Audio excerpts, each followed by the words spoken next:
UNESCO also refused to participate in the function organized in Hanoi by the Vietnamese government. UNESCO also informed the Vietnamese embassy in Paris that no representative of the French government or of the municipal government in Paris would participate. In the end, it only agreed to let the embassy rent a room in its Trocadero headquarters, with the proviso that no Ho Chi Minh picture would be exhibited in the hallways or any other propaganda material mentioning Ho.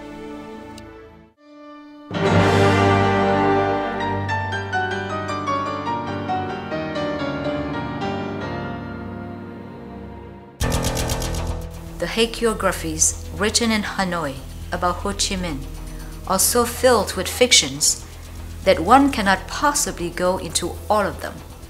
For instance, at one time, it is said that his intelligence is far superior to most persons because he had 4 irises. Then it is claimed that he was a child prodigy, teaching everything from math to science and French and Chinese, even martial arts and physical education, at a school in Phan Thiet, introducing his younger charges to the ideas of Voltaire, Montesquieu, and Rousseau. Beside the fact that the school was almost non-existent, this claim on the part of Ho is hardly credible in view of his own testimony. In the Vietnamese version of Anecdotes in the Active Life of President Ho Chi Minh, page 46, to the effect that 9 years later, he was still very weak in French. From this place he has gone out is a famous story of how Ho, then 19, stood on the Nha Rong Pier in Saigon and decided to hire himself out as a good worker on a French merchant marine boat under the name of Ba, third brother, and determined to go out into the world seeking for ways to save the country from French domination. He was hired as a kitchen helper on June 2nd, 1911. Ho Chi Minh left Vietnam and arrived in France on July 15, 1911. 2 months later, on September, he wrote 2 letters asking that he be admitted to the colonial school, hoping to become useful to France with regard to my compatriots, and at the same time to enable them to profit from instruction. From that evidence, it is clear that he did not yet have any idea of revolution or the idea of getting rid of the French. After that, there were a couple of letters that he wrote to his brother, Nguyen Sinh Him, asking for money, and to the French resident in Hue, asking that he had had his father looked up so that he could give him some money and reinstate him as a Mandarin. But the French did not respond. Well, Ho Chi Minh in 1911 did something very special and very clear.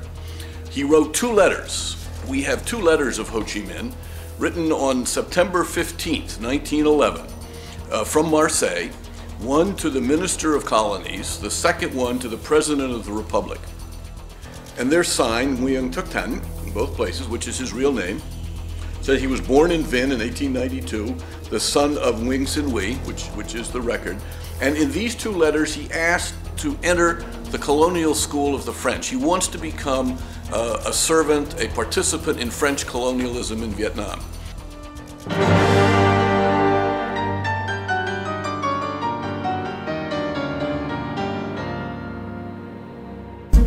By the end of 1918, World War I was over.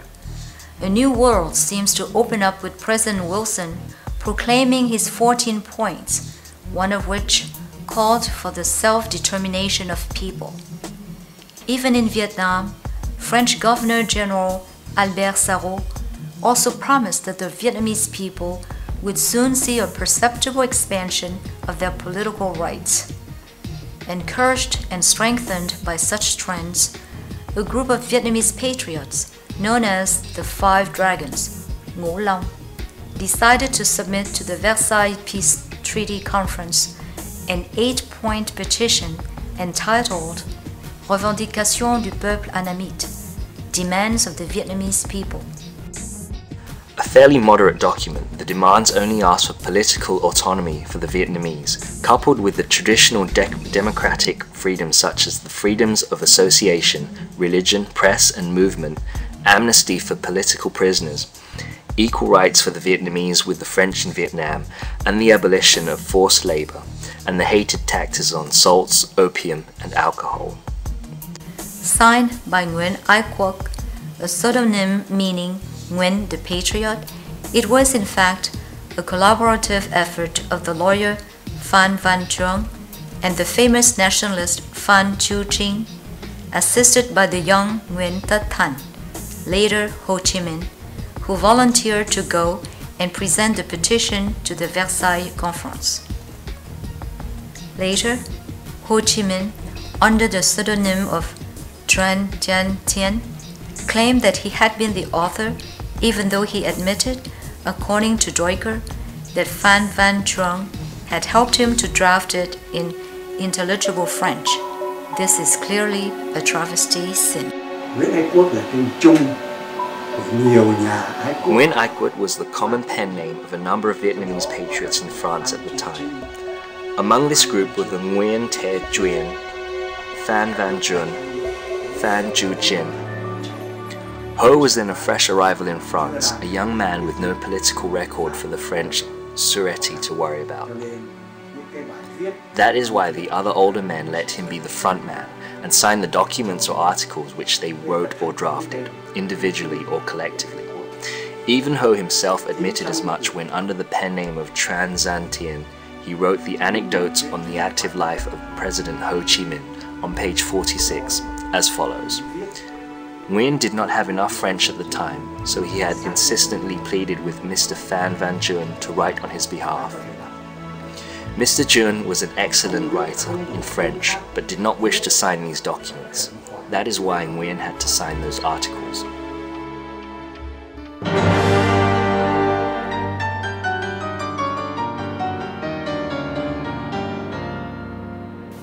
One of Ho Chi Minh's main claims to being a poet, and a poet in Chinese to boot, is based on a collection of poetry which was totally unknown before 1960, when, for the first time, it was revealed to be a work written nearly 20 years earlier by Ho himself, while he was being incarcerated in a series of Kuomingtang jails in southern China.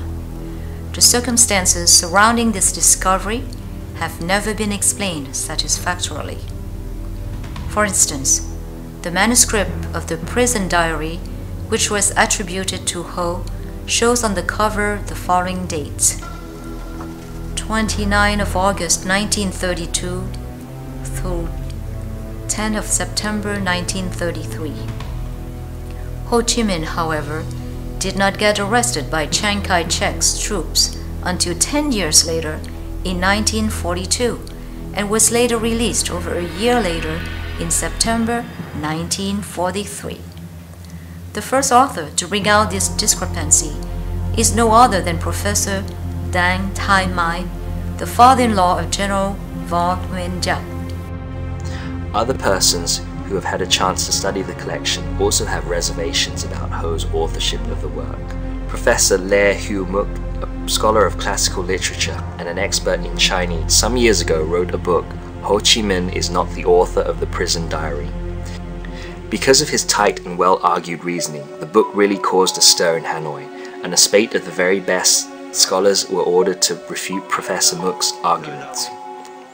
Other authors have studied the question as well, and most are in agreement with Professor Muk. The Soviet